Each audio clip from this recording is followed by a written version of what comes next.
unchalik kelishgan emas, to'g'risini aytsam, ancha xunukroq, lekin buning o'rniga yuragi toza, juda mehribon yigit. Garchi o'zini bu jamiyatning ortiqcha a'zosi deb bilsa ham, Yuya rahmatli bobosining qiyin ahvolda qolganlarga doim yordam ber degan oltin o'gitlariga amal qiladi. Shuning uchun ham ko'chada bir chiroyli qizni bezoralar xafa qilayotganini ko'rganda, qahramonimiz jim tura olmadi. U mardlarcha oldinga chiqib, bu bezoralarga o'z o'rnini ko'rsatib qo'ymoqchi bo'ldi. Lekin Yuyaning nochor ahvolini ko'rib, ular nafaqat uni mensimay ustidan kulishdi, balki rosa do'pposlab ketishdi. Yaxshiyamki politsiya vaqtida yetib keldi, yo'qsa bu bezoralar uni abjag'ini chiqarardi. Agar politsiya kelmaganda bormi, keyingi yil shu paytda uning qabri ustida maysalar o'sib yotgan bo'lardi. Aniq, Yuya qutqargan qiz juda xavotir olib, unga yelkasiga suyanishini taklif qildi, lekin bizning Yuya o'zini zo'r qilib ko'rsatib, e'tibor bermay, indamay uyiga qarab ketaverdi. U o'zining xunuk ko'rinishi atrofdagilarning g'ashiga tegishini, hamma undan hazar qilishini juda yaxshi bilardi. Shuning uchun ham boshlang'ich sinfdayoq sinfdoshlari uni tinmay masxara qilishardi. Bu ham yetmaganday, uyda o'zining ota-onasi ham uni yomon ko'rardi. Tasavvur qilyapsizmi? Uyda ikkita shirin uka-singili bo'lgani uchun bechora Yuyani umuman odam o'rnida ko'rishmasdi. O'rta maktabga o'tganda esa ahvol yanada og'irlashdi. U doim bezorilarning kaltaklarini yeyishga majbur bo'ldi. Shu azobli va qorong'u yillarda faqatgina rahmatli bobosigina uni chin dildan yaxshi ko'rardi. Shuning uchun bobosining tirikligida aytgan har bir so'zini Yuya doim yuragida saqlardi. Bobosi vafot etgach, o'zining butun boyligini va uyini shu bechora nabirasiga qoldirdi. Lekin ota-onasi qanday pastkash bo'lmasin, baribir o'z farzandining merosini tortib olishga harakat qilishdi. Biroq ular hech narsa qila olishmadi, chunki aqlli bobosi Yuya uchun hamma hujjatlarni juda puxta to'g'irlab qo'ygan edi. Qo'llaridan hech narsa kelmagach, ular Yuyani butunlay tashlab ketishdi. Endi u kun kechirish uchun darsdan keyin og'ir ishlarda ishlashga majbur edi. Lekin shafqatsiz taqdir Yuyani biror kun ham tinch qo'ymadi. Yuya yuqori sinfga o'tganda ham sinfdoshlari uni kamsitishda va ustidan kulishda davom etishdi. Sinfdoshlari Yuyani tom ma'noda tirik boks qopiga aylantirib olishgandi. Qiladigan ishlari bo'lmasa, uni chaqirib ermak qilishardi. O'zining qonidan bo'lgan ikkita uka-singlisi esa bechora akasiga qarab, mensimay ustidan kulib qo'yishardi. Doimiy ravishda haqoratlangani va maktabni tozalab eng oxirgi bo'lib chiqqani uchun u ishga kechikib bordi. Buni ko'rgan xo'jayini uni darhol ishdan haydadi. Hayoti haqiqatdan ham tubsiz jarlikka qulagandi. Do'stlar, uyga qaytgach qorni och bo'lsa ham qo'lidagi arzon lag'monni ham yeyolmay qoldi.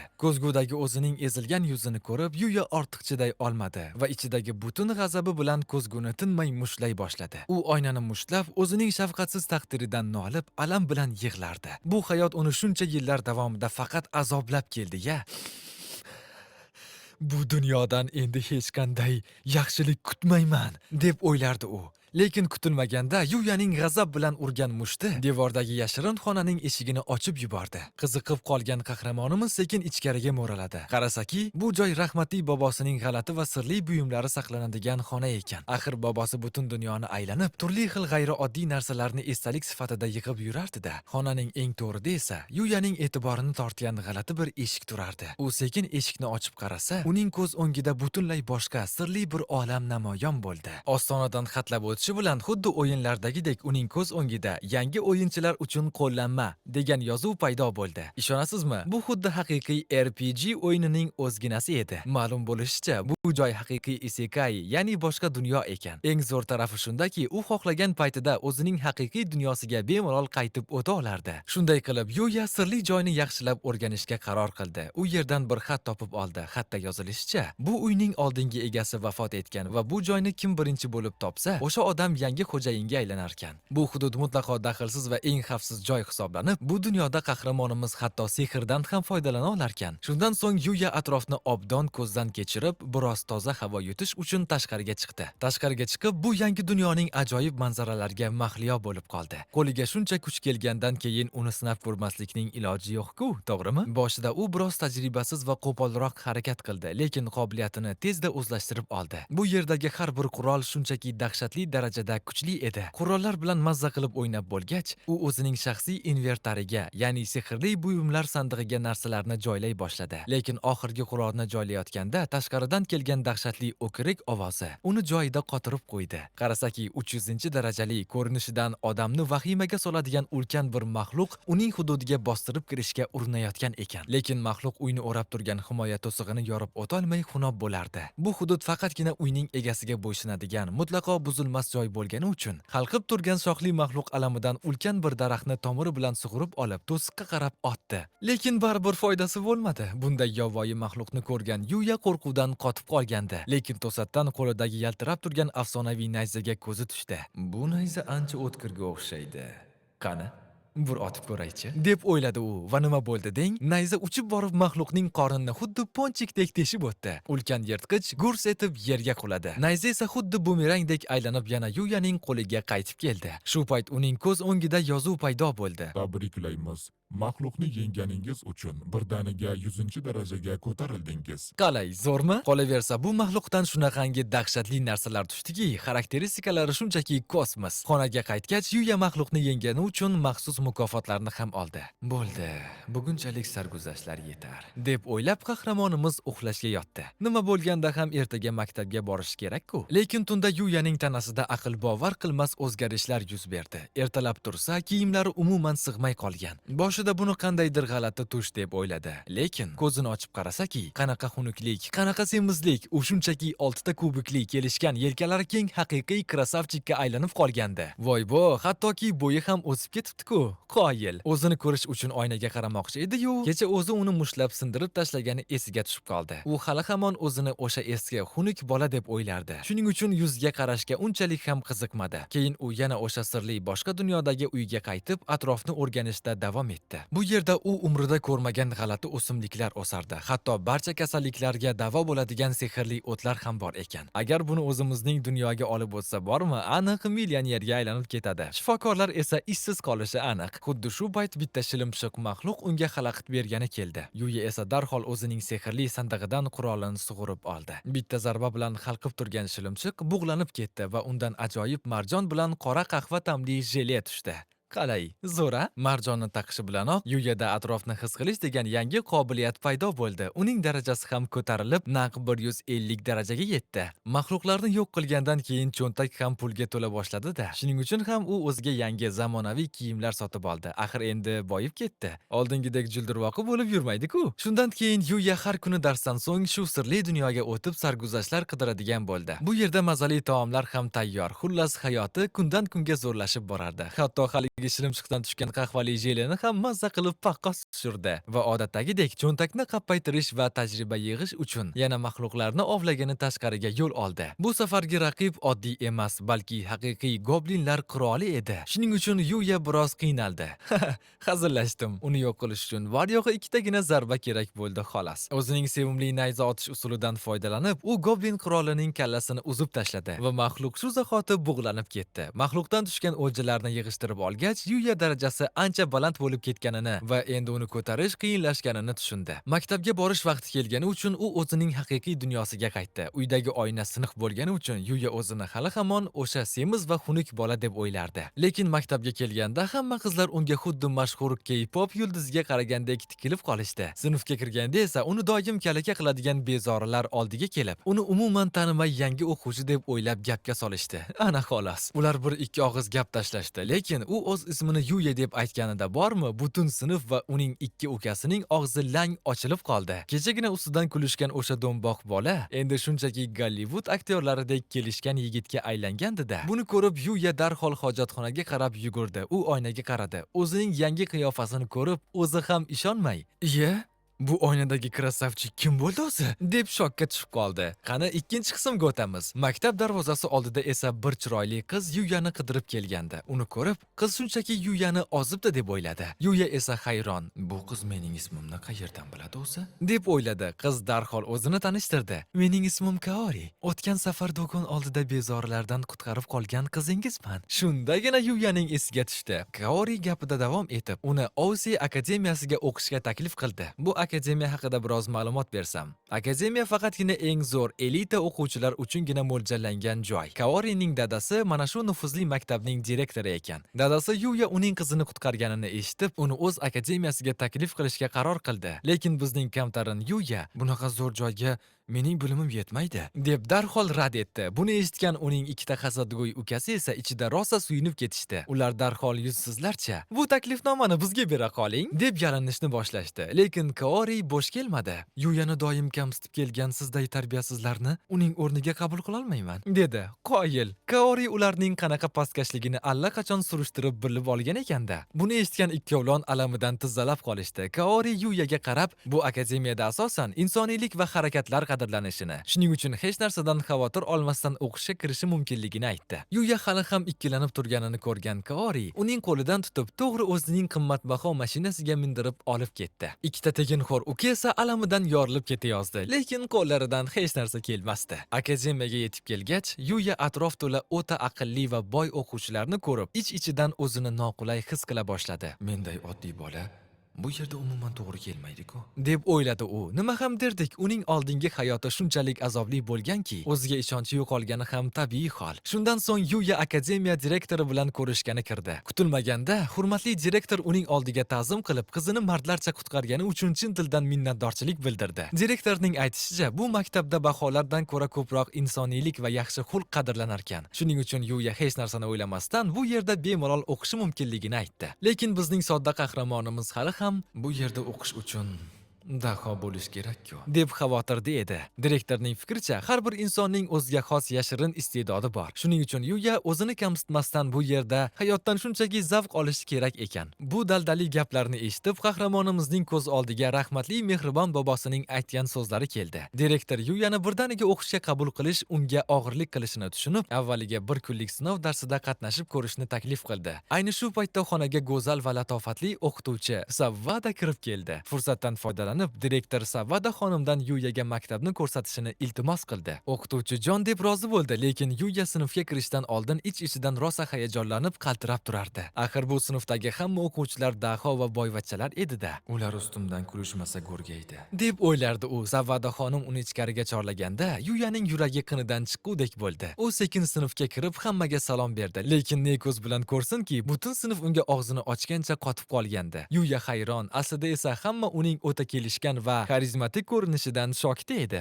O'qituvchi unga sinfdagi eng oxirgi joyni ko'rsatdi. Uning yonida esa Yukine ismli, ko'rinishidan juda sovuqqon va jiddiy qiz o'tirardi. O'qituvchining iltimosi bilan Yukine o'z darsligini Yuya bilan baham ko'rish uchun partasini unga yaqinlashtirdi. Lekin qizning sovuq muomalasini ko'rgan bizning sodda qahramonimiz, "Obbo, birinchi kundanoq meni yomon ko'rib qolishdi-ku", deb o'yladi. Kaori boshqa sinfda bo'lsa ham, Yuya yangi jamoaga qo'shilib keta olarmikan deb rosa xavotirda edi. Ammo Yuyaga Savvada xonimning darsi shunchalik yoqib qoldiki, u butunlay darsga sho'ng'ib ketdi. Oldingi maktabida faqat kaltak yegan bola uchun bu shunchaki aql bovar qilmas ajoyib tajriba edi-da. Tanaffus bongi chalinishi bilanoq sinfdagi hamma qizlar uni o'rab olib, "Yigitingiz bormi?" deb so'roqqa tutishni boshlashdi. Qizlar qamalida qolgan Yuyani Ryoyu ismli quvnoq sinfdoshi qutqarib qoldi. Ular tezda til topishib, do'stlashib olishdi va birgalikda tushlik qilish uchun maktab oshxonasiga qarab yo'l olishdi. Oshxonadagi tekin va shohona taomlarni ko'rib, Yuya o'zini xuddi jannatga tushib qolgandek his qildi. Ular mazali, go'shtli ovqatlarni olib, Shingo ismli ko'zoynak taqqan yigitning yoniga borib o'tirishdi. Qarangki, bu ikkala yigit ham xuddi Yuya kabi anime va o'yinlarning ashaddiy muxlisi ekan. Shuning uchun qahramonimiz ularning suhbatini og'zi ochilgancha juda qiziqib tinglardi. Shu payt Yuya butun oshxonadagi qizlarning ko'zi faqat unda ekanligini payqab qoldi. Ryo kulib, "Do'stim, sen shunchaki o'ta krasavchiksan. Shunga hamma qizlar senga tikilib yotibdi", deb tushuntirdi. Shingo esa bu maktab o'quvchilar uchun qanchalik erkin ekanligini, hatto o'zi maktabga bemalol o'yin pristavkasini ko'tarib kelishi va o'qituvchilar bunga umuman indamasligini aytib maqtanib qo'ydi. Qalay, zo'r maktab ekanmi? Yuya ham o'yinlarni yaxshi ko'rishini eshitgan Shingo darhol uni birga o'yin o'ynashga taklif qildi.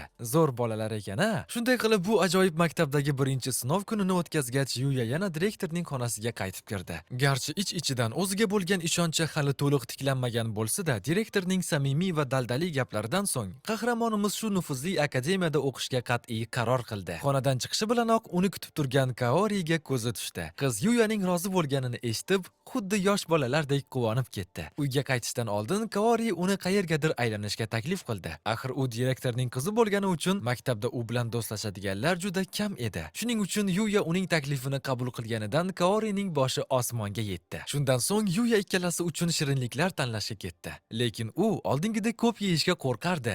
Yana o'sha semiz va xunuk holatimga qaytib qolmayin, deb xavotirda edi-da. Shu payt Yuya qiziqib qolib so'radi: "Qanday qilib? Men umuman boshqa qiyofada bo'lsam ham tanib qolding." Kaori esa jilmayib, "To'g'ri, ko'rinishingiz butunlay o'zgargan. lekin sizning o'sha toza va samimiy ko'zlaringizni hech qachon unutmayman, deb javob berdi. Kaori buni aytayotganda Yuyaning ko'zlariga shunday tikilib qaradiki, bechora yigitimiz uyalganidan qizarib ketdi. Kaori uchun esa Yuya allaqachon eng yaqin do'stga aylanib ulgurgandi. Xullas, ikkalasi birgalikda mazza qilib tort yeyishdi. Chetdan qaragan odamlarga ular xuddi endigina sevishishni boshlagan yosh juftlikka o'xshashardi. Atrofdagilar ularga shunday havas qilib qarashardiki, ba'zi bo'ydoqlarning ichida mazza qilyapti-da bular degan hasad ham yo'q emasdi. Albatta, Yuya tez orada yangi maktabga o'tgach, darslar bilan juda band bo'lishini yaxshi bilardi. Shuning uchun uyga qaytishi bilanoq darhol tayyorgarlik ko'rib, o'zining sirli isekai dunyosiga yo'l oldi. U yerdagi haligi shilimshiq maxluqlarni endi bitta barmoq bilan ham yengib qo'yardi. Lekin ularning darajasi juda past bo'lgani uchun Yuyaga deyarli hech qanday tajriba, ya'ni XP berilmay qo'ygandi. Uy atrofida faqat shunaqa nobik maxluqlar qolganligini ko'rgan qahramonimiz tavakkal qilib qalin o'rmon ichiga kirishga qaror qildi. Uning mantiqiy o'ylashicha, uydan qanchalik uzoqlashsa, shunchalik kuchli va yirtqich maxluqlar uchrashi aniq edi. Eshikni ochib tashqariga chiqishi bilanoq Yuya o'rmon ichidan kelgan dahshatli va chinqiriq ovozni eshitib qoldi. U darhol sehrli invertoridan o'zining afsonaviy naysasini sug'urib oldi-da, nima bo'layotganini ko'rish uchun o'sha tomonga qarab yugurdi. Voqea joyiga yetib borgach, bir guruh odamlar allaqachon narigi dunyoga ravona bo'lganini ko'rdi. Uning ro'parasida esa naq 200-darajali ulkan, vahimali goblin maxluq turardi.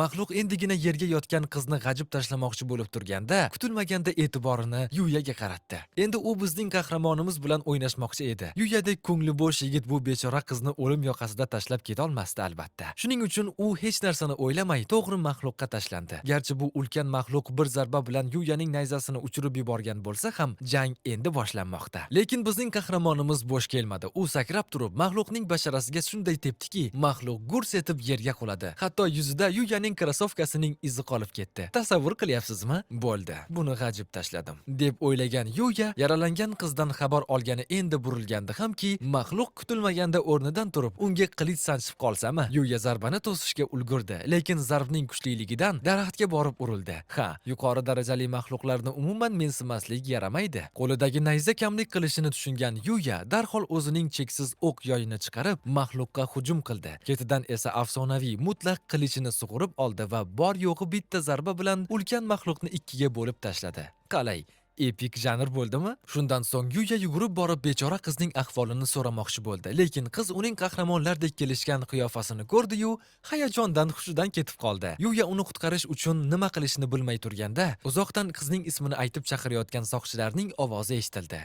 Obbo, ortiqcha muammo kerak emas, degan o'yda qahramonimiz darhol ko'rinmaslik sehridan foydalanib, xuddi ninjalardek daraxt ortiga yashirinib oldi. Soqchilar qizni olib ketishdi. Garchi qiz qutqarilgan bo'lsa ham, Yuya ularning o'rmondan eson-omon chiqib ketishidan biroz xavotirda edi. Qani, 3-qismga o'tamiz. Boshqalarni o'ylagani yaxshi-ku, lekin o'zini ham unutmaslik kerak-da. Endi Yuyaga zudlik bilan yangi kiyimlar kerak edi. Axir eski kiyimlar yirtilib ado bo'lganda. Qolaversa cho'ntak to'la pul bo'lgandan keyin sal o'ziga qarab zamonaviy kiyinish kerak-ku, to'g'rimi? Doim oq ko'ylak va qora shimda yurish umuman to'g'ri kelmaydi. Shunday qilib, u o'ziga munosib kiyim qidirib yirik savdo markaziga bordi. U yerga kirishi bilanoq hamma unga og'zi ochilib qarab qoldi. Odamlar uni qanaqadir mashhur kino yulduzi yoki model deb o'ylashardi. Hamma o'zaro pichirlab uni muhokama qilayotganini ko'rgan Yuya o'zining uyatchang va introvert tabiatiga sodiq qolib, yuzini yashirishga harakat qildi. Ayni shu paytda savdo markazining boshqa burchagida pushti ko'ylakli, o'ziga xos qiziqqon bir fotograf o'z xodimlarini sekin ishlagani uchun rosa qarg'ayotgan edi. Hatto ularning asosiy erkak modeli ham uchrashuvga kechikib kelmagandi. Xullas, vaqt ketyapti. Asablar tarang. Bu paytda esa ayol model suratga olish ishlari boshlanishini kutib, pardozini to'g'rilab o'tirardi. Vaqt ziq bo'lib qolganini ko'rgan fotograf Hikaru o'sha mas'uliyatsiz modelning o'rniga ko'chadan duch kelgan bir chiroyli, kelishgan yigitni topib kelishga qaror qildi. Bizning Yuya esa bu paytda do'kon aylanib o'ziga mos kiyim tanlash bilan ovora edi. U sal zamonaviyroq va boplab kiyinmoqchi edi-yu, lekin modadan umuman xabari yo'qligi uchun nima tanlashni bilmay xunob bo'lardi. Kutilmaganda qayerdandir ikkita yoshi kattaroq, chiroyli yigitlarni ovlaydigan ovchi qizlar paydo bo'lib, Yuyaga yopishib olishdi va birdaniga aylanaylik deb xirapashib bo'lishni boshlashdi. Bechora Yuya esa nima bo'layotganini tushunmay shokda turardi. Yigit kishining ham o'ziga yarasha ibosi bo'lishi kerak-ku, to'g'rimi? Shuning uchun Yuya bu qizlarning shirin taklifini xushmuomalalik bilan rad etdi. Lekin uning rad etishi shunchalik jozibali ediki, haligi ikkita qiz shunchaki erib ketdi. Ishonasizmi?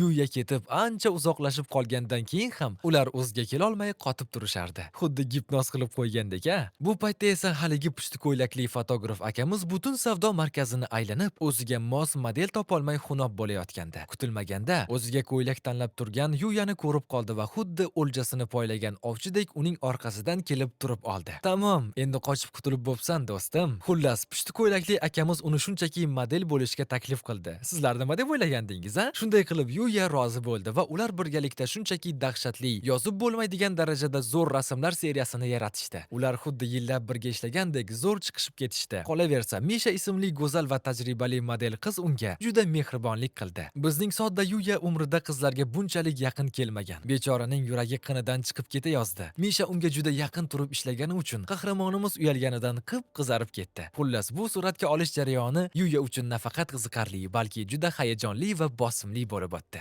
Narigi sirli dunyoda esa o'rmonda qutqarilib qolingan qiz Malika Leksiya o'zining qahramonini eslab butunlay sevib qolgandi. U o'z qutqaruvchisini topish maqsadida saroydan yashirincha qochib chiqishga qaror qildi. Buni ko'rgach, bechora soqchilarning xavotirdan sochlari tikka bo'ldi. Lekin bu qiz juda qaysar edi-da. Bizning dunyoda esa suratga olish ishlari tugagach, Yuya o'zini ancha charchagan his qildi. Buni ko'rgan Misha unga terini artish uchun o'zining sochig'ini uzatdi. Voy bo, go'zal qizning sochig'ini ushlash qanaqa hayajonli ekanini bilsangiz edi. Yuya shokda edi. Shu bilan birga u Mishaning o'z ishiga bo'lgan sadoqati va tinimsiz harakatiga chin dildan qoyil qoldi. Shuning uchun Yuya Mishadan nega bunday qiyin va mashaqqatli kasbni tanlaganini so'radi. Misha ham hech ikkilanmay u bilan dildan suhbatlashishga qaror qildi. Uning aytishicha, ota-onasi doim ish bilan band bo'lib, unga umuman e'tibor berishmagan ekan. Shuning uchun u odamlarning e'tiborini qozonish va o'zini kerakli his qilish uchun model bo'lishga qaror qilibdi. Yaxshiyamki, hozir uning ko'plab muxlislari bor. Ular doim qo'llab-quvvatlab, iliq tilaklar yozisharkan. Misha ularning mehriga javoban doim kulib yurishga va ishida yanada ko'proq harakat qilishga so'z beribdi. Bu gaplarni eshitgan Yuya Mishaning taqdirini o'zinikiga juda o'xshash ekanligini anglab yetdi. Shunday qilib ikkalasi mazza qilib suhbatlashishdi. Bu ajoyib va samimiy lahzalarni esa fotograf Hikaru o'z kamerasiga muhrlab borardi. Xuddi kinolardagi baxtli juftliklarga o'xshaydi-ya. Ayni shu romantik paytda haligi mas'uliyatsiz, o'zidan ketgan erkak model kirib kelsa bo'ladimi? U o'zicha juda mashhur bo'lgani uchun atrofdagi qizlar uni ko'rib qiy-chuv qilib yuborishdi. Lekin Misha bu maqtanchoqni umuman jinidan ham yomon ko'rardi. U ham yetmagandek, bu yigit suratga olish jarayonini mensimay, kamsituvchi gaplar aytdi. Buni eshitgan Hikaruning tepa sochi tikka bo'ldi. Keyin haligi yigit Mishaning oldiga kelib, o'zini xuddi turk serialidagi boyvachchalardek tutdi. Uni devorga taqab oldi va xaragarchilik qilib, qayergadir itishga taklif qila boshladi. Obbo, shunaqangi yopishqoq odamlardan Xudo asrasin-a. Bu maqtanchoq o'zini Mishadan ko'ra tajribaliroq va yulduzroq deb hisoblardi. Misha noqulay ahvolda qolganini ko'rgan bizning mard qahramonimiz Yuya darhol o'rtaga tushib, uni to'xtatdi. Buni qarangki, haligi yigit qayerdadir o'rgangan mushuk jangi uslubidagi boksiga ishonib, Yuyaga dars berib qo'ymoqchi bo'ldi. Lekin Yuya uni shunchaki bitta harakat bilan yer tishlatib qo'ydi. Atrofdagilar shokdan qotib qolishdi. Yuya esa ichida, "Iya, nega bu bola bunchalik sekin harakat qilyapti?" deb hayron edi. U yigitni sal qattiqroq yerga urib yuborganini tushunib, "Hozir hamma meni mashhur modelni urganim uchun so'kadi" deb qo'rqib ketdi. Lekin qayerda deysiz? Yuyaning bu harakati shunchaki dahshatli va zo'r chiqqan ediki, haligi yigitning muxlislari ham birdaniga Yuyaning fanatlariga aylanib qolishdi. Ana xolos. Yerda yotgan haligi maqtanchoq esa nima bo'lganini tushunmay, "Axir men boksga qatnardim-ku, qanaqasiga yutqazdim?" deb o'zini o'zi yo'qotib qo'ygandi. Fotograf Hikaru esa uning ishini mensimagani uchun darhol ishdan haydadi va "Endi seni hech qaysi agentlik ishga olmaydi" deb boplab javobini berdi. Misha esa Yuyaga qarab, uni bu yopishqoq balodan qutqargani uchun chin dildan minnatdorchilik bildirdi. Chunki bu yigit oxirgi paytlarda unga tinmay xirapashsha bo'layotgan ekanda. Shu payt Hikaru Yuyaga yuzlanib, undan rasman model bo'lishni xohlaysanmi deb so'rab qoldi. Uni aytishicha, Yuyada tug'ma talant bor ekan va agar u bilan ishlasa, umrining oxirigacha puldan umuman muammo ko'rmasligini aytdi. Qalay, Zo'r taklif, a? Lekin bizning kamtarin Yuya bu taklifni xushmuomalalik bilan rad etdi. U bugungi kun uchun katta tajriba olganini, lekin hozircha faqat o'quvchi bo'lgani uchun bu ishga to'liq vaqt ajrata olmasligini aytdi. Buni eshitgan Hikaru uning qarorini hurmat qildi. Yuyaning bugungi mehnati uchun pul to'lashda kompaniya hisob-kitoblarida biroz muammo bo'lgani sababli Hikaru unga bir qop qimmatbaho brend kiyimlar sovg'a qildi. Boshida Yuya bu kiyimlar juda qimmat turishini bilib olishga uyaldi, lekin pushti ko'ylakli akamiz shunchalik qattiq turib oldiki, qahramonimiz yo'q deyishga noqulay bo'lib, oxiri rozi bo'ldi. Yuya Hikaruga bu ajoyib sovg'alar uchun katta rahmat aytdi va ketishdan oldin go'zal Mishaga ham ishlarida ulkan omadlar tilab, u bilan xayrlashdi. Yuya bilan xayrlashgach, Hikaru rosa afsuslandi. Axir bunday bo'ybastli, bunday kelishgan bashara bilan aniq mega yulduz bo'lib ketardi-da. Lekin bizning qahramonimiz shou biznesga umuman qiziqmas ekan. Go'zal model Miu esa, allaqachon Yuyani sog'inishni boshlagandi. U qachon yana Yuya bilan ishlarkanman deb orzu qilib o'tirardi. Buni eshitgan Hikaru darhol tushundi. Tamom, bu qizimiz bir ko'rishda sevib qolibdi-ku. Uyga qaytgan Yuya esa haligi bir qop qimmatbaho brend kiyimlarni joylashtirar ekan, ichida biroz xijolat bo'lardi. Arzimaganga shuncha qimmat narsa oldim-a? Vijdonsizlik bo'lmadimikan? deb o'ylardi u. Shundan so'ng qahramonimiz darajasini ko'tarish uchun yana o'zining sevimli isekai dunyosiga yo'l oldi. Bu paytda esa Qaysar malikaga Yuyani topishda hamkorlik qilayotgan ritsarlar otryadi yovvoyi goblinlar galasi bilan qonli jang qilayotgan edi. Maxluqlar shunchalik ko'p va vahimali ediki, ritsarlar ularni to'xtatib qololmay qolishdi. Bitta xunuk goblin to'g'ri malikaga tashlanib, uni paqqos tushirmoqchi bo'lib turganda, qahramonimiz Yuya xuddi Supermendek osmondan tushib, Qaysar malikani qutqarib qoldi. Yuyaning qilishni qanday ustalik bilan ishlatayotganini ko'rgan malika shunchaki erib ketdi. Ana, bo'lajak erim meni qutqargani keldi, deb o'ylardi u. Axir shunaqangi krasavchikni ko'rib qaysi qizning yuragi dukkullamaydi, to'g'rimi? Oxirida esa Yuya o'zini afsonaviy nayzasini otib, eng oxirgi goblinni ham ko'z ochib yumguncha jangga aylantirib yubordi. Jangdan so'ng Yuya o'zining sehrli buyumlari bilan yaralangan ritsarlarni davoladi. Shu payt malika butun otryadning ko'z o'ngida Yuyaning oldiga keldi. Uning yuzi shunchalik jiddiy ediki, hamma hozir qanaqadir muhim davlat ishi haqida gapirsa kerak deb o'ylardi. Lekin malika hech ikkilanmay to'g'ridan to'g'ri, "Menga uylanasanmi?" deb tashlasa bo'ladimi? Axir bunaqa oltin yigitni boshqalar ilib ketmasidan oldin o'ziniki qilib olish kerak-da. Bu gapdan keyin Yuya ham ritsarlar ham shokdan qotib qolishdi. Bizning dunyoda esa Yuyaning rasmlari agentlikka yetib borganda, uning yorqin talantini ko'rgan boshliqlar, "Bu bolani yerning tagidan bo'lsa ham topinglar, yo'qsa raqobatchilar ilib ketishadi", deb yordamchilariga qattiq buyruq berishayotgandi. Qani, 4-qismga o'tamiz. Ritsarlar sardori Owen malika Leksiyaning endigina birinchi marta ko'rib turgan yigitiga turmushga chiqaman deganidan umuman aqlini yo'qotayozgandi. Axir u oliy nasabli qirollik oilasidan bo'la turib, shuncha odamning ichida shunday oddiygina qilib turmushga chiqishni taklif qilsa-ya? Lekin Qaysar malika darhol javob qaytardi. Bu bir ko'rishda sevib qolish deyiladi. E'tirozingiz bormi? Yuya esa ular shunday baqir-chaqir qilib turaversa, yana boshqa maxluqlar yig'ilib kelishini tushundi. Shuning uchun u hammalarini o'zining xavfsiz uyiga taklif qildi. Qani, uyga kiraylik, keyin bemalol tortishaverasizlar. Sardor Owen bu xavfli va yovvoyi maxluqlar to'la o'rmonning qoq markazida shunday shinam uy borligiga umuman ishonmasdi. Yuya esa o'zi qutqargan bu qiz aslida qirollikning birinchi malikasi Leksiya ekanini bilib, yuragi yorila yozdi. Voy bu, men malika bilan shunchalik erkin gaplashib yubordim-a? Endi meni qatl qilishmasmikan? deb rosa xavotirga tushib qoldi. Shu payt Yuya ham o'z ismini bu ikkalasiga tanishtirdi. Uning ismi bu dunyo uchun g'alati eshitilganligi sababli malika Leksiya uni darhol qanaqadir uzoq davlatning boyvachcha zodagoni bo'lsa kerak deb o'yladi. Ritsarlar sardori Owen esa, "Bu bizning davlatga yuborilgan xavfli josus emasmikan?" deb shubhalandi. Lekin yaxshilab qarab, qo'ysang-chi, shunaqa kelishgan krasavchikdan ham josus chiqadimi? deb o'z fikridan qaytdi. Owenning aytishicha, u malika bilan birga aynan Yuyani qidirib bu xavfli o'rmonga kelishgan ekan. Chunki malika o'tgan safar uni qutqarib qolgan sirli qahramonga shaxsan minnatdorchilik bildirmoqchi bo'lgan. Bugun esa Yuyani o'z ko'zi bilan ko'rgach, malika o'z his-tuyg'ularini umuman jilovlay olmadi. U birinchi marta ko'rganidan beri malikaning yuragi xuddi poyga mashinasidek duk urardi. U Yuyaga shu zahotiyoq hech o'ylab o'tirmay turmushga chiqishni xohlardi. Shuning uchun u yana bir bor Yuyaga "Menga uylan" deb taklif kiritdi. Bunaqa kutilmagan taklifdan bechora Yuya shokda qotib qoldi. To'g'risi, ozgina qo'rqib ham ketdi. Axir kim ham birdaniga shunaqa hujumga dosh bera olardi? Shuning uchun ham u xushmuomalalik bilan rad etishga majbur bo'ldi. Lekin Qaysar malika Leksiya umuman bo'sh kelmadi. U, "Mayli, unda avval shunchaki do'st bo'lamiz, dedi. Keyinroq baribir o'zimniki qilib olaman, deb reja tuzayotgandi. Do'st degan so'zni eshitib, Yuyaning ko'zlari yoshlanib ketayozdi. Axir oldingi maktabida sinfdoshlari uni faqat tirik boks qopi sifatida ko'rishardi-da. Malikaning samimiy so'zlariga qarab, qahramonimiz uning qo'lini qisdi va do'st bo'lishga jon deb rozi bo'ldi. Ritsarlar sardori Oven qarab tursa, bu ikkalasi rosa romantikaga berilib ketishdi. Shuning uchun u Malikaga sekingina, "Malikam, ishimiz bitdi.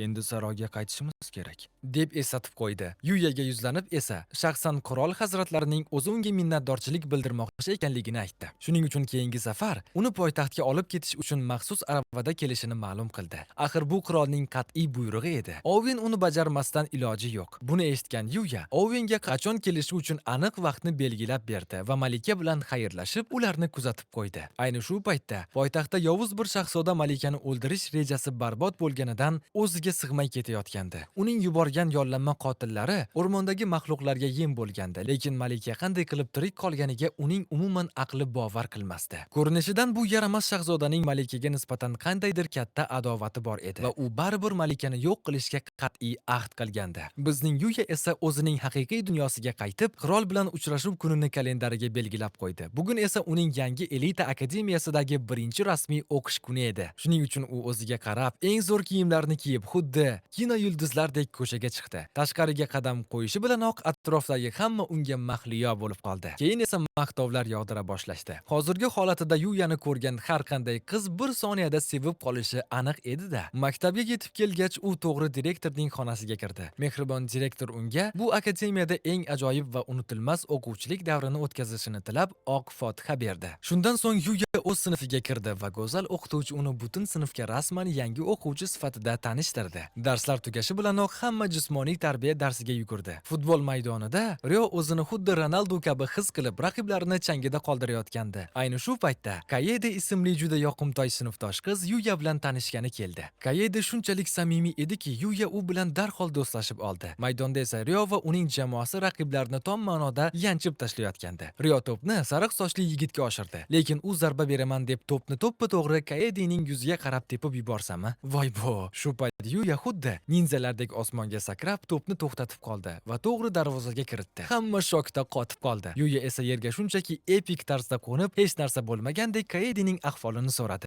Qalay, haqiqiy qahramonmi? Aytishga hojat ham yo'q. Kayede bu harakatdan keyin Yuyani bir ko'rishda sevib qoldi. Yuragi qinidan chiqa yozdi. Haligi sariq sochli Akira esa darhol tiz cho'kib Kayededan kechirim so'ray boshladi. Hatto "Butun umrimni senga bag'ishlayman, faqat meni kechir", deb yalinardi. Lekin Kayede allaqachon o'z qahramonini topib bo'lgandi-da. Shuning uchun Akirani boplab rad etdi. Shundan so'ng Akira Yuya bilan tanishib, o'zini akademiyaning eng oldi yigitlaridan biri deb tanishtirdi. Yuya o'ziga yana bitta zo'r do'st orttirdi. Yuyaning sinfida jismoniy tarbiya tugagach, navbat Kaorining sinfiga keldi. Kaori kiyinish xonasiga kirishi bilanoq hamma qizlar faqat bitta odam Yuya haqida tinmay gaplashayotganini eshitib qoldi. Kayede qizlarga Yuya uni qanday qilib qahramonlarcha qutqarib qolganini og'zidan bol tomib maqtanardi. Buni eshitgan Kaorining ichida rashk olovi yonib ketdi. Axir Yuya uning qahramoni-ku. Shuning uchun jismoniy tarbiya darsida Kaori Yuyani ko'rib qolib, "Meni unutib qo'ymasin tag'in", degan ma'noda unga jilmayib qo'l silkitdi. Lekin ayni shu romantik paytda bir to'da bezorilar o'zlarining bayklarida maktab darvozasini buzib kirib kelishdi. Ular to'g'ri kelib Kaorining sinfidagi qizlarni o'rab olishdi. Bechora qizlar qo'rquvdan qaltirab qolishardi.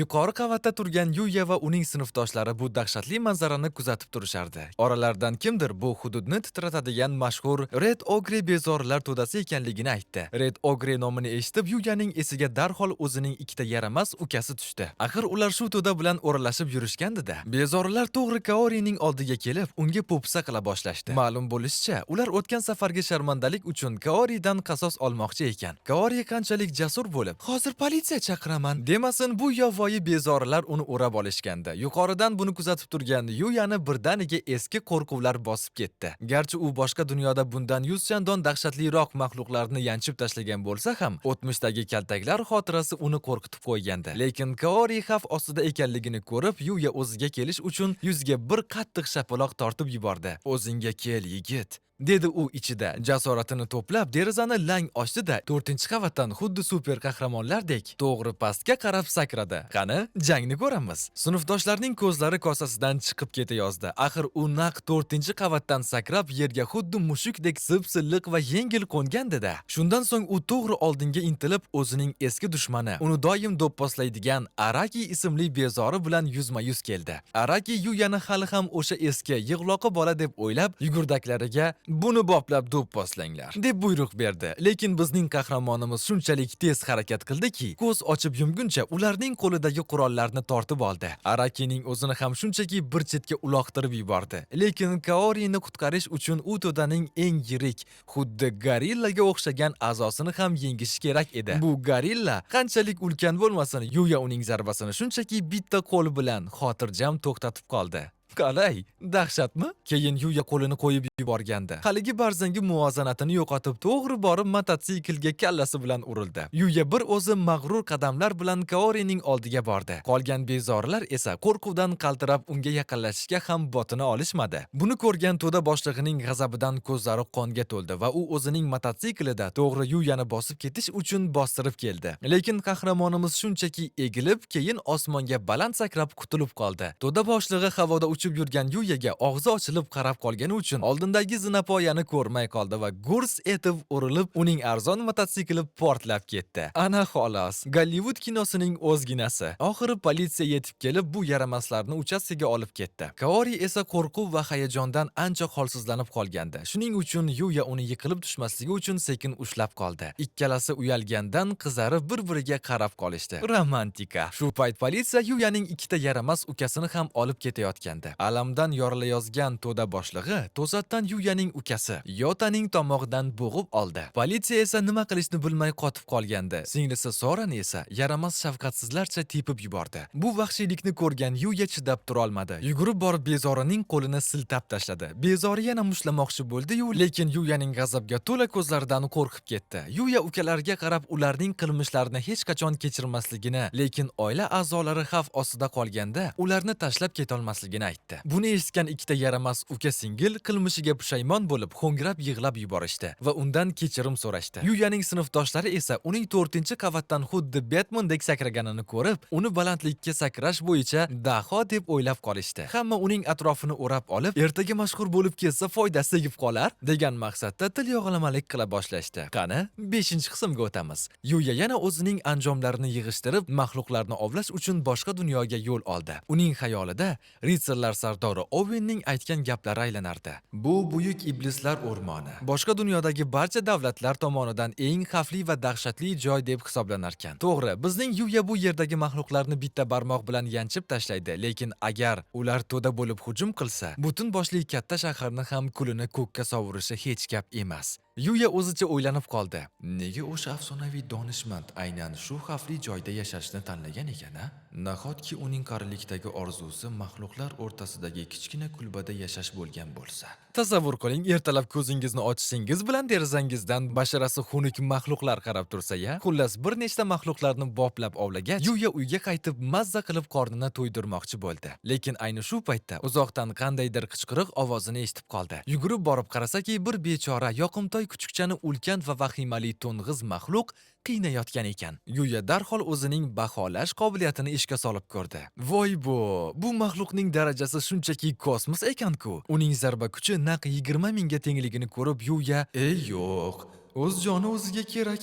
Yaxshisi bu yerdan juftakni rostlab qolay" deb o'yladi. Lekin rahmatli bobosining bitta jonni saqlab qolish butun dunyoni qutqarishga teng degan oltin o'gitlari esiga tushib, bu bechora kuchukchani o'limga tashlab ketolmasligini tushundi. Mayli, yengolmasam ham hech bo'lmasa chalg'itib turaman degan o'yda u darhol o'zining sehrli invertoridan afsonaviy nayzasini sug'urib oldi. U nayzani to'ng'izga qarab bor kuchi bilan otdi. Hech bo'lmasa ozgina jarohat yetkazarmikan degan umidda edi. Mahluqni juda kuchli deb o'ylab, qilichini yalang'ochlab yaqin jangga kirishmoqchi bo'ldi. Lekin nayza tegishi bilanoq ulkan to'ng'iz shunchaki bug'lanib ketdi. Yuya nima bo'lganini umuman tushunmay shokda qotib qoldi. O'zining bunchalik dahshatli kuchga ega ekanligini endi anglab yetayotgandi. Axir oldinroq 300-darajali ulkan ork o'lik maxluqni ham bitta nayza bilan yanchib tashlagandiku. Bu to'ng'izga nayza otishi shunchaki isrofgarchilik bo'libdi. Donishmandning qurollari haqiqatdan ham qonunsiz darajada kuchli ekanda, deb o'yladi u. To'g'risi u qanaqadir epik hayot-mamot jangi bo'ladi deb kutgandi. Shunga ozgina hafsalasi pir bo'ldi. Keyin esa tezda borib yaralangan kuchukchaga shifo baxsh etuvchi eliksir ichirdi. Boshida kuchukcha qo'rqib qarshilik qildi, lekin dori ta'sir qilib barcha jarohatlardan bir zumda tuzalib ketdi. Kuchukcha Yuyadan shunchalik minnatdor ediki, unga darhol o'rganib qoldi va dumini likillatib yopishib oldi. Yuya bu yangi hamrohning xarakteristikasini ko'rish uchun o'zining sehrli status oynasini ochdi. Va nima ko'rdi deng? Bu mitta yoqimtoy kuchukchaning darajasi naq 500 ekan. Voy bo, ko'rsatkichlari shunchaki kosmos-ku. Bunaqa dahshatli maxluqni tekinga topib oldim-a? Omadimni qarang. Endi bu shirinlikka ism tanlash kerak edi. Uning qop-qora, tungi osmondek chiroyli yungini ko'rib, Yuya unga Night, ya'ni tun deb ism qo'ydi. Shunday qilib, Night Yuyaning eng yaqin va vafodor do'stiga aylandi. Ular har kuni birga mazza qilib, xuddi dam olish maskanidagidek sokin va maroqli hayot kechira boshlashdi. Qalay, zo'r juftlik-a? To'g'ri, Yuya o'z darajasini ko'tarish haqida ham o'ylardi, lekin maktabga ham borish kerak-ku. Shuning uchun u Nightni o'zining haqiqiy dunyosiga oddiy uy hayvoni sifatida olib o'tdi. Lekin umrida it boqib ko'rmagani uchun maktabga borgach sinfdoshlaridan maslahat so'rashga qaror qildi. Kaede Yuyaning kuchukcha asrab olganini eshitib, qiziqib ketdi va rasm ko'raman deb unga shunchalik yaqinlashib ketdiki, oradagi masofa bir necha santimetr qolganda, Kaede buni tushunib qolib, uyalganidan qip-qizarib ketdi. Romantika deysizmi? Qizlar darhol kuchukchaning rasmini ko'rsatishini so'rashdi. Lekin bizning qoloq qahramonimizda hali ham zamonaviy smartfon yo'q edi. Shuning uchun rasm ko'rsata olmadi. Shu payt Ryo gapga qo'shilib, savdo markazi yonida zo'r zoologik do'kon borligini aytib qoldi. Lekin Ryo bugun band bo'lgani uchun Yuya bilan bora olmasligini aytdi. Fursatdan foydalangan ayyor Kaede darhol men sen bilan boraman deb taklif qildi. Tushunyapsizlar-a? Qizchamiz buni bahona qilib Yuya bilan haqiqiy svidaniyaga chiqmoqchi edi. Ichida esa xursandchilikdan bayram qilyapti. Kaedening yordami bilan Yuya Night uchun bir dunyo kerakli narsalar sotib oldi. Kechqurun esa Kaede tanlab bergan chiroyli bo'yinbog'ni taqib, Nightni sayr qildirgani olib chiqdi. Ko'chada shunchaki it yetaklab kelayotgan bo'lsa ham, Yuyaning kelishgan qiyofasini ko'rgan hamma qizlarning ko'zi unda edi. Xuddi shu payt kutilmaganda u Kaorini uchratib qoldi. Ikkalasi xursand bo'lib bir-birlari bilan samimiy so'rashishdi. Yuya darhol o'zining yangi do'sti Nightni Kaoriga tanishtirdi. Night juda aqlli va yuvosh bo'lgani uchun Kaoriga bir ko'rishdayoq yoqib qoldi. Kaori qiziqib, "Bu qanaqa zotli it?" deb so'raganda Yuya nima deyishni bilmay terlab ketdi. Axir bu boshqa dunyodan kelgan 500-darajali maxluq deb aytolmaydi-ku, to'g'rimi? Ular mazza qilib kulishib suhbatlashib turishganda, qayerdandir go'zal model Misha ham paydo bo'lib qolsami? Hamma shokda. Ma'lum bo'lishicha, Misha ham shu atrofda yasharkan. Bu parkda tez-tez sayr qilib turar ekan. Kaori uni darhol mashhur model ekanligini tanib qoldi. Yuya esa vaziyatni yumshatish uchun tasodifan u bilan birga suratga tushish baxtiga muyassar bo'lganini tushuntirdi. Shunday qilib, uchala go'zal qahramonimiz shu yerning o'zida bir-birlari bilan tanishib olishdi. Qalay, Yuyaning atrofida faqat go'zallar-a? Bu manzarani ko'rgan atrofdagilarning og'zi lang ochilib qoldi. Axir go'zal Mishani hamma taniydi-da. U haqiqiy yulduz. Misha Yuyaga qarab, "Bu parkda tez-tez sayr qilib turing, yana ko'rishamiz" deb shirin jilmaydi, lekin fanatlar ko'payib ketgani uchun tezda ketishga majbur bo'ldi. Shunda Kaori sekingina Yuyadan, "Iya, bu chiroyli opa bilan orangizda biror gap bormi deyman?" deb so'rab qoldi. Rashk olovi yonmoqda do'stlar. Yuya esa darhol inkor qilib, "Ey yo'q, men u kishiga umuman mos emasman" dedi. Kaori bunga rosa asabiylashib e'tiroz bildirayotgan edi. Kutilmaganda qayerdandir bitta o'g'ri qochib o'tib qolsami? Bizning aqlli Night esa zanjirni uzib, xuddi politsiya itidek o'g'rining orqasidan quvib ketdi. Yuya va Kaori esa darhol o'g'ri tunab ketgan bechora kampirning ahvolini so'ragani yugurishdi. Axir o'g'ri bizning super kuchugimiz Nightdan qochib qutula olarmidi? Night o'g'rini xuddi o'yinchoqdek tishlab sudrab keldi. Lekin o'g'ri politsiya chaqirishlarini eshitib tipirchilay boshladi va cho'ntagidan pichoq chiqarib to'g'ri Kaoriga tashlandi. Lekin qahramonimiz Yuya uxlab yotgani yo'q, u bir soniyada o'g'rini yer tishlatib qo'ydi. Krasavchik yigitning bu epik harakatlarini ko'rgan odamlar qarsak chalib yuborishdi. Kaori esa Yuya uni ikkinchi marta qutqarganidan shunchaki 7-osmonda uchardi. O'g'rini politsiyaga topshirib, damini olgani jo'natgach, Yuya yana o'zining sirli isekai dunyosiga daryosiga qaytdi. Bu safargi maqsad o'rmonning eng xavfli ichkarigi qismiga kirish. Bu qorong'u va vahimali o'rmonni zabt etish uchun Yuya yo'lida uchragan har bir maxluqni bitta-bitta yanchib tashlayotgandi. Hatto uning mitti hamrohi Nayt ham bitta ulkan to'ng'izni paqqos tushirdi. Bular juda oson-ku, sal kuchlirog'i yo'qmi? deb o'ylagan Yuya o'rmonning eng ichkarisiga kirib bordi va uning ro'parasida naq 630-darajali ustiga ustak sehr ishlata oladigan ulkan bug'u maxluq chiqib qolsami, Yuya darhol ko'rinmaslik sehrini ishga solib yashirinmoqchi bo'ldi. Lekin bu ayyor bug'u uni baribir sezib qoldi. Bo'pti, qochish yo'q. Jang qilamiz deb Yuya ochiq jangga chiqdi. Bizning botir kuchugimiz Nayt birinchi bo'lib hujumga o'tdi, lekin bug'ining shoxlari shunchalik qattiq ediki,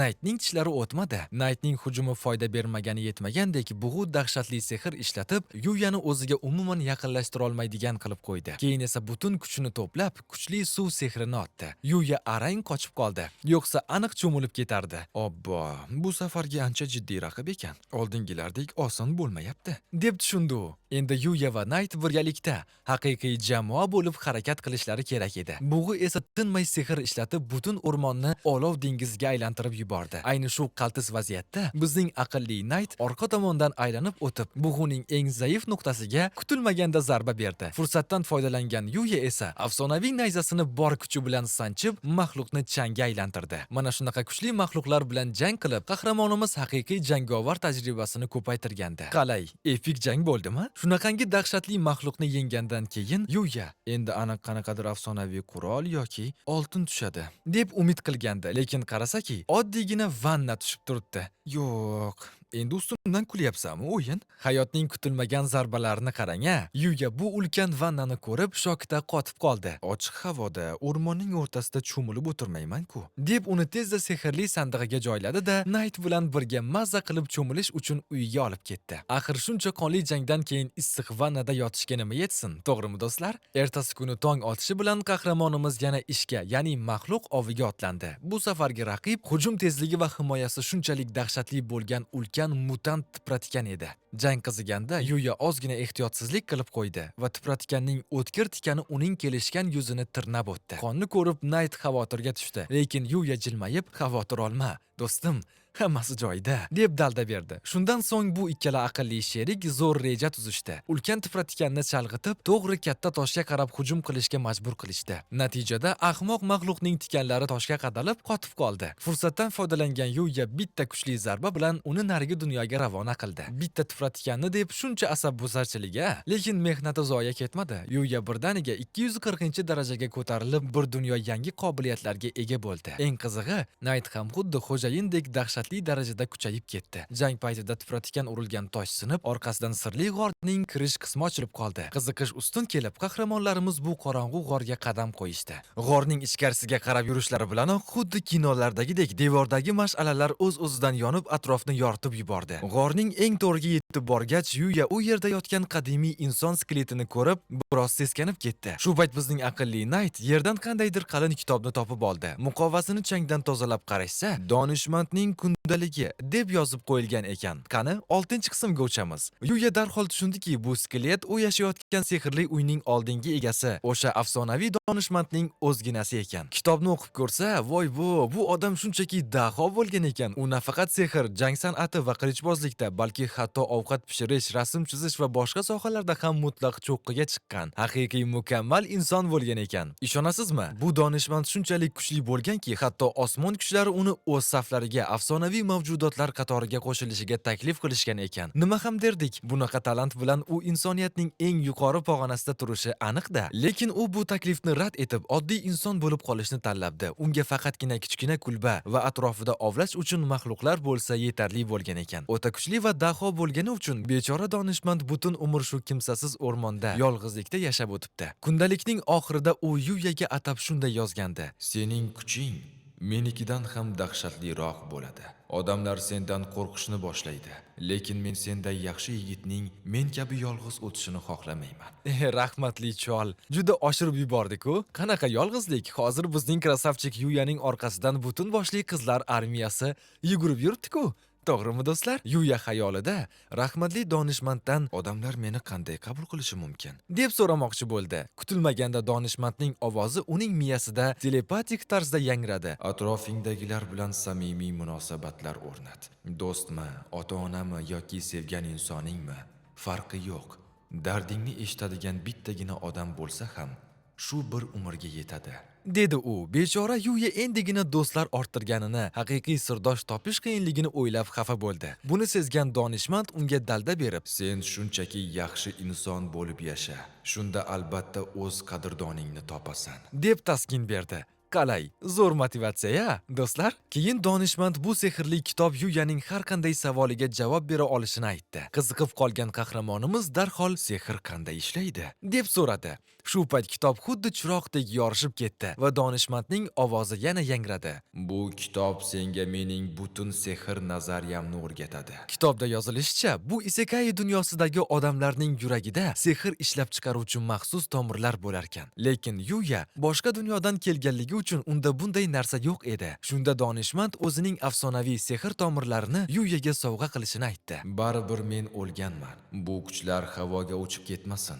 Senga nasib qilsin, dedi u. Qoyil maqom sovg'a, to'g'rimi? Kitob sahifalaridan yaltirab turgan sehrli yozuvlar uchib chiqib, to'g'ri Yuyaning tanasiga singib ketdi. Hech qanaqa og'riqsiz, shunchaki oddiy va tezkor jarayon. Donishmand Yuyaga bu dahshatli kuch bilan baxtli hayot kechirishni tilab xayrlashdi. Yuya unga chin dildan rahmat aytib, kitobni uyiga olib qaytdi. Qo'llanmani o'qib chiqqach, darhol amalda sinab ko'rmoqchi bo'ldi. Birinchi dars: havodagi sehrni his qilish. U ko'zlarini yumib, tinchgina o'tirdi va qo'lini urib turgan yuragiga qo'ydi. Shu zahotda uning tanasidan ko'zni qamashtiruvchi sehrli nur tarala boshladi. Status oynasida esa Sehrni boshqarish qobiliyati ochildi. degan yozuv paydo bo'ldi. Yuya nihoyat donishmand aytgan o'sha afsonaviy sehr tomirlariga ega bo'lgandi. Navbatdagi dars: sehrdan foydalanib hujum qilish. Yuya xuddi kinolardagi Garri Potterga o'xshab qanaqadir uzun va qiyin afsunlarni aytish kerak deb o'ylagandi. Lekin hayot kinodan ancha osonroq ekan. Kitobda yozilishicha, shunchaki sehrni to'plab, nima qilmoqchiligini xayolida tasavvur qilsa bas ekan.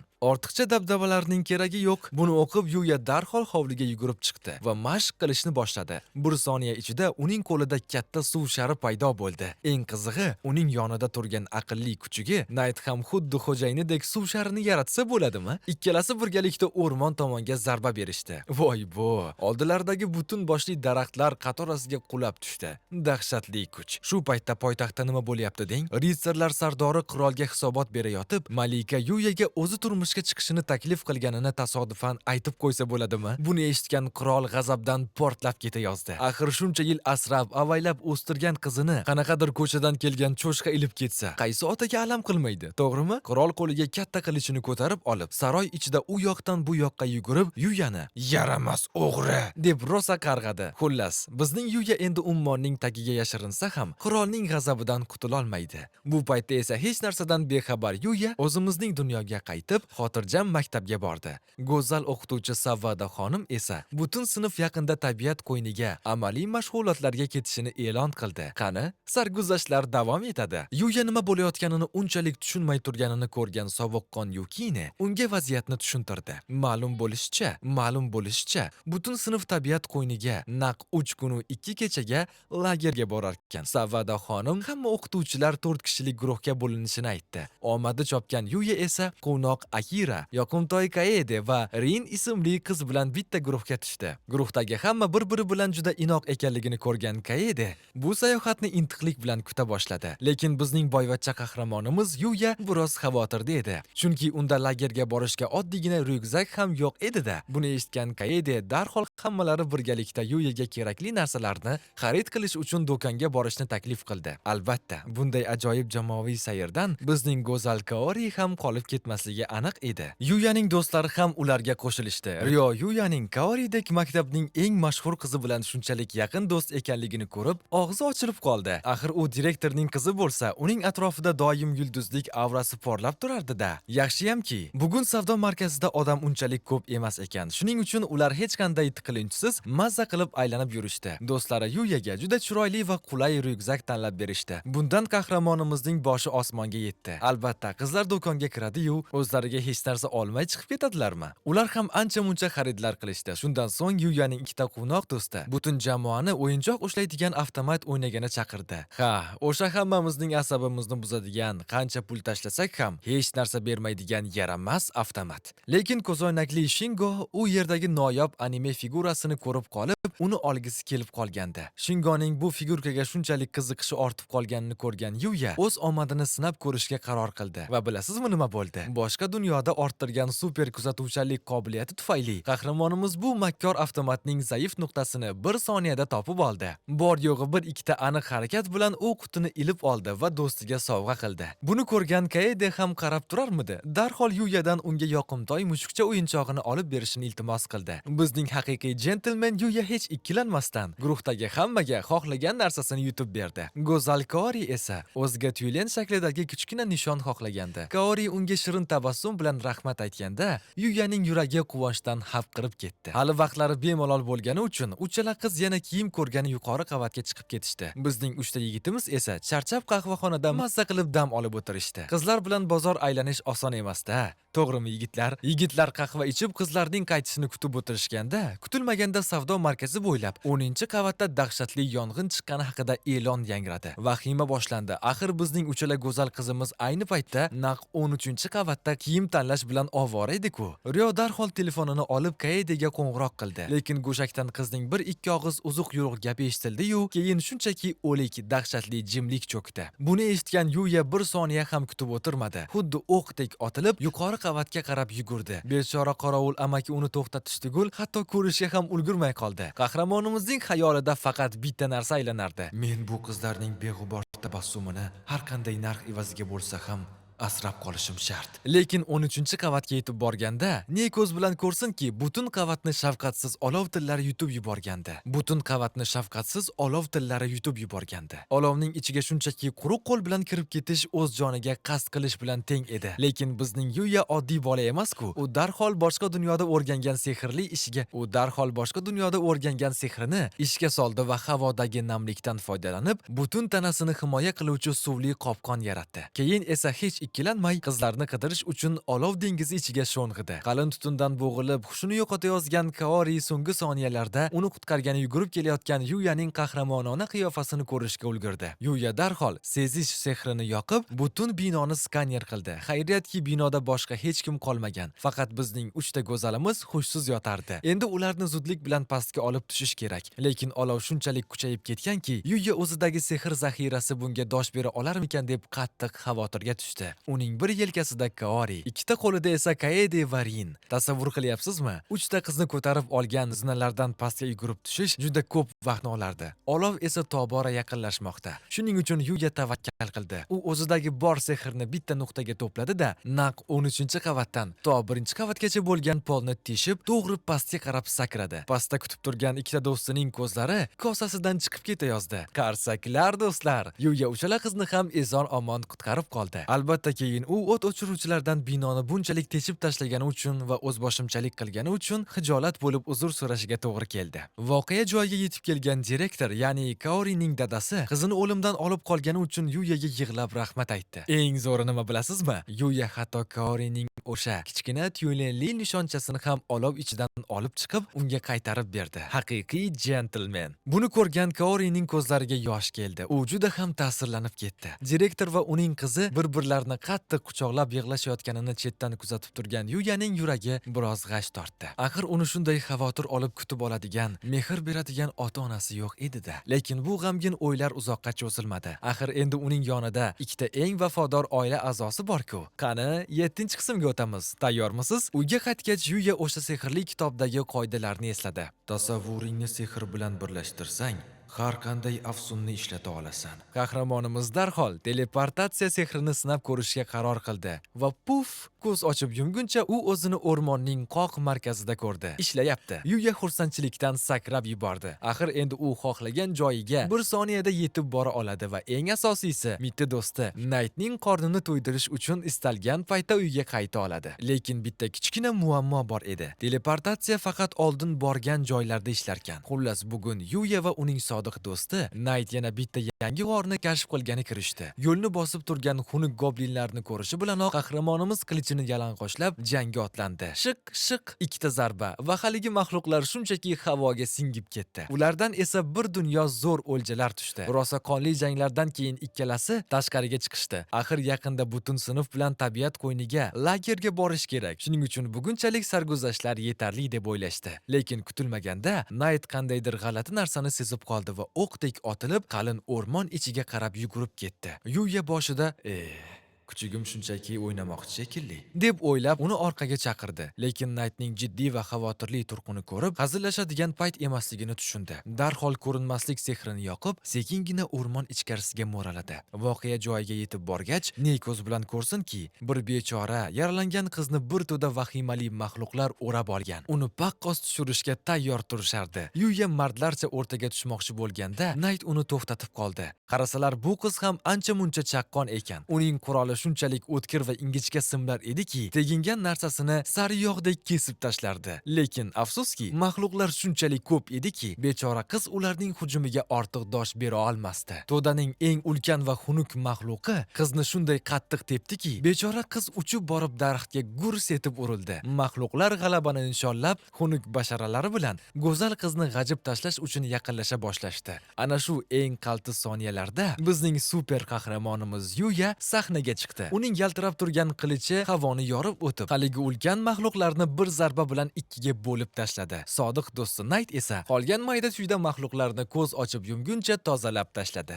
Bo'ldi, endi uyga ketamiz deb turganida qarasaki, ular naq goblinlarning inining qoq markaziga tushib qolishibdi. Bu safar Yuya sehrli sandig'idan afsonaviy qamchisini sug'urib oldi. Bu qamchi maxluqlarga tegishi bilanoq ularni xuddi ilondek o'rab olib, majag'lab tashlardi. Hamma maxluqlarni boplab yanchib tashlagach, Yuya xushsiz qizni ko'tarib, xavfsiz joyga olib ketdi. U qizni bu xavfli o'rmonda qutqarib qolmoqchi edi, lekin aqlli Nayt nimagadir tishlarini g'ijirlatib qarshilik qildi. Chunki bu qizdan qandaydir xavfli va sovuq aura taralayotgan edi. Shu payt qiz o'ziga keldi va Yuyani ko'rib, "Voy, bu yigit menga yomonlik qilmoqchi shekilli" degan vahimada tipirchilay boshladi. Natijada o'zining boshini daraxtga shunday qattiq urib oldiki, ko'zidan olov chaqnab ketdi. Yuya darhol shifo baxsh etuvchi eliksirini chiqarib, unga ichishni taklif qildi. Qiz boshida "Bu qanaqadir shubhali dori emasmikan?" deb ishonmayroq qaradi. Lekin bir qultum ichishi bilanoq tanasidagi barcha jarohatlar mo'jizaviy tarzda bitib ketdi. Qiz shokda edi. Shundan so'ng u o'zini Luna deb tanishtirdi. Lekin u Yuyaga qarab, "Men shunchaki o'rmonda mashq qilayotgandim. Kutilmaganda goblinlar hujum qilib qoldi" deb ko'zini qisib yolg'on gapirdi. Yuya uni qutqarish uchun butun boshli maxluqlar to'dasini yanchib tashlaganini bilib, Luna unga chin dildan minnatdorchilik bildirdi. Lekin qiz qiziqib, "Sen bu dahshatli o'rmonda nima qilyapsan?" deb so'raganda, bizning aqlli qahramonimiz vaziyatdan chiqib ketish uchun "Men bu yerga shunchaki mashq qilgani kelgandim" deb boplab aldab qo'ydi. Buni eshitgan Luna xursand bo'lib ketdi. Axir ikkalasining ham maqsadi bir xil ekanda. Lekin tinimsiz janglar tufayli bechora qizning kiyimlari yirtilib, o'zi ham ancha charchab ifloslanib qolgandi. Buni ko'rgan jentelmen Yuya uni o'zining yangi, haligi maxluqlardan qolgan shohona vannasida cho'milib, dam olishga taklif qildi. Luna issiq suvga tushishi bilanoq umrida bunaqa mazza qilib dam olmaganini aytib, vannani tinmay maqtab ketdi. Qalay, zo'r mehmondo'stlikmi? Yuya bu ajoyib vannani qayerdan olganini, ya'ni o'sha dahshatli kristal bug'uni yengib qo'lga kiritganini aytib berganda, Luna shokdan qotib qoldi. Axir u maxluqning qanchalik kuchli ekanini yaxshi bilardi-da. Shuning uchun Luna darhol Yuyaga yalinib, keyingi sarguzashtlarda unga hamroh bo'lishini iltimos qildi. Bizning ko'ngli bo'sh qahramonimiz esa shunday go'zal qizni bu yovvoyi maxluqlarga to'la o'rmonda yolg'iz tashlab keta olmasdi. Shuning uchun darhol rozi bo'ldi. Buni eshitib Lunaning boshi osmonga yetdi. Ertasi kunidanoq Yuya uning sodiq kuchiga Nayt va Luna birgalikda o'rmondagi maxluqlarni boplab ovlashga kirisha ketishdi. Tushlik payti kelganda esa hammalari birgalikda mazza qilib ovqatlanib, kuch yig'ish uchun tanaffus qilishdi. Jamoaviy ish degani shunaqa bo'ladi-da. Yuyaning yordami bilan Luna endi goblinlar bilan jang qilishda o'ziga ancha ishonib qolgandi. Yuya ham uning o'z simli qurolini qanchalik ustalik bilan ishlatishini ko'rib qoyil qoldi. Lekin afsuski, ularning bu ajoyib sarguzashtlari bugun o'z nihoyasiga yetish kerak edi. Chunki ertaga Yuya sinfdoshlari bilan lagerga ketishi shart. Buni eshitgan Luna rosa xafa bo'ldi va u bilan qandaydir esda qolarli xayrlashuv qilmoqchi bo'ldi. kechqurun Yuya charchog'ini chiqarish uchun vannada o'tirganda, kutilmaganda Luna sochiqqa o'rangan holda kirib kelsa bo'ladimi? Voy bo! Yuya uyalganidan qip-qizarib ketdi. Qochishga joy qidirib qoldi, lekin Luna unga yaqinlashib, shu o'tgan ajoyib kunlar va yordami uchun chin dildan rahmat aytdi. U Yuya bilan o'tkazgan vaqtlarini hech qachon unutmasligini va undan umuman ketgisi kelmayotganini aytib, yig'lab yuborayozdi. Ayni shu romantik va biroz uyatli vaziyatda Lunaning sochig'i tasodifan yechilib ketdi. Yuya darhol ko'zini chirt yumib, "Kiyimingizni to'g'irlab oling!" deb baqirib yubordi. Luna nima bo'layotganini tushunib, uyalganidan yuzi anordek qizarib, darhol yashirinib oldi. Ana xolos, anime qahramonlarining odatiy sarguzashtlari. Ertasi kuni ertalab Yuya sinfi bilan lagerga yo'l oldi. Kechasi bilan o'sha kutilmagan voqeadan shokda bo'lib, umuman uxlay olmagani uchun avtobusda do'stlari bilan karta o'ynayotganida tinmay esnab, ko'zlari yumilib ketardi. Oxiri chidolmay, "Sizlar o'ynayveringlar, men ozgina uxlab olaman", deb ko'zini yumdi. Eng qizig'i, u karta o'yinida ketma-ket hech qanday qiyinchiliksiz yutib chiqayotgandi. Kechagi Lunaning kutilmagan syurprizini va bugungi g'alabalarni o'ylab, Yuya, "Mening omadim shunchaki kosmos darajasida ishlayapti-ku", deb hayron qolardi. Manzilga yetib kelishgach, do'stlari pishillab uxlab yotgan Yuyani arang uyg'otishdi. Avtobusdan tushishi bilanoq qahramonimizning og'zi lang ochilib qoldi. Nega deysizmi? Chunki ular yashaydigan lager shunchaki oddiy joy emas, naq koshonaning o'zginasi edi-da. Go'zal o'qituvchimiz Savvada xonim esa hammaga tezda kiyim almashtirib, majlislar zaliga yig'ilishini buyurdi. Ma'lum bo'lishicha, bu shunchaki dam olish emas, balki haqiqiy omon qolish o'yini ekan. O'quvchilar o'rmondan yovvoyi o'tlar va daryodan baliqlarni o'zlari ovlab topishlari shart. Faqatgina guruchni Savvada xonim tekinga berar ekan. Buni eshitgan yoqimtoy Kaede, "Zaharli qo'ziqorin yeb qo'ymaylik tag'in", deb rosa xavotirga tushdi. Lekin o'qituvchi, "Xavotir olmanglar, o'zim hammasini bittalab tekshirib beraman", deb hammaga dalda berdi. Agar mabodo kimdir zaharli narsa yeb qo'ysa, maktab hamshirasi Yomikasha xonim tayyor turishini aytdi. Lekin bu hamshiraning afti shunchalik sovuq va dahshatli ediki, o'quvchilarning qo'rquvdan sochlari tikka bo'lib ketdi. Xuddi dahshatli kinolardagi arvohlarga o'xshaydi-ya. Savvada xonim yana bir sirni ochdi. Bu aslida sinflar o'rtasidagi raqobat ekan va g'olib sinfning rahbari, ya'ni o'zi katta pul mukofoti olar ekan. Buni eshitgan bechora o'quvchilarning hafsalasi pir bo'ldi. "Iya, biz shuncha mehnatni o'qituvchimiz boyib ketishi uchun qilamizmi?" deb nolib qolishdi. Ustiga ustak haligi